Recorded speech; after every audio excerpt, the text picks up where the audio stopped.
Pièce après pièce, la voiture la plus rapide du monde prend forme dans cet atelier britannique. Son nom, Bloodhound SSC. Son objectif, dépasser les 1600 km/h. Au volant de ce véhicule terrestre supersonique, Andy Green, le détenteur du record absolu de vitesse au sol avec une vitesse moyenne de près de 1230 km/h. Pour la première fois, il lève le voile sur le Bloodhound SSC. Première étape, le cockpit. C'est la cabine de pilotage du Bloodhound supersonique. Mon bureau à 1600 km/h. Avec un volant en 3D et en titane adapté à mes mains, un tableau de bord composé de 3 écrans à cristaux liquides et 2 instruments de sauvegarde produits par Rolex et qui correspondent à l'indicateur de vitesse, à l'horloge et au chronomètre. La précision de ces instruments est essentielle pour ce que nous faisons. Cette maquette, c'est ce à quoi va ressembler la vraie voiture quand elle sera terminée l'an prochain. Pour l'instant, puisqu'en construction, voilà à quoi s'apparente la voiture supersonique. Ici, c'est l'avant de la voiture. Les roues sont attachées au système de suspension. Tout est en fibre de carbone. C'est le bureau d'Andy. Le véhicule est équipé d'une triple motorisation, un turboréacteur, un moteur fusée et un moteur de voiture. Nous privilégions une structure en acier car c'est très raide et extrêmement fort. C'est là que se trouve la fusée, sous ce couvercle. Et enfin, on termine avec ce morceau d'aluminium massif complexe à fabriquer. Cette voiture est le rêve de l'ingénieur et l'ambition de l'équipe est d'inspirer les jeunes techniciens.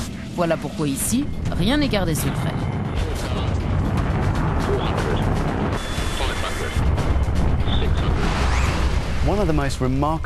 L'une des choses les plus remarquables concernant ce projet, c'est que toutes les données, toutes les méthodes de conception de la voiture et les techniques de conduite sont partagées avec le monde entier, en ligne, gratuitement.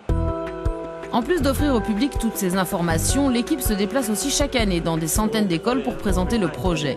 Une autre vision de l'éducation proposée par l'ancien détenteur du record de vitesse terrestre, Richard Noble. La Grande-Bretagne a besoin de 100 000 ingénieurs diplômés par an et il n'en sort que 30 000. La situation est donc vraiment grave. Et le problème peut se régler à la source, dès l'école primaire, avec cette nécessité d'ouvrir et d'intéresser les enfants à ce métier dès leur plus jeune âge.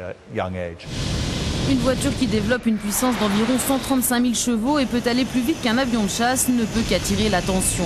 Mais personne n'a plus envie de l'essayer que celui qui en prendra bientôt les commandes. Actuellement, je travaille avec la meilleure équipe de records de vitesse terrestre de l'histoire, avec des ingénieurs de renommée mondiale qui résolvent des problèmes jamais résolus auparavant. L'année prochaine et l'année d'après, nous allons tester et développer cette voiture. Et je vais la conduire et faire partie de cette équipe test. Mais dans le même temps, nous arrivons à partager cette aventure en direct avec le monde. Nous avons une chance d'être une source d'inspiration pour la prochaine génération.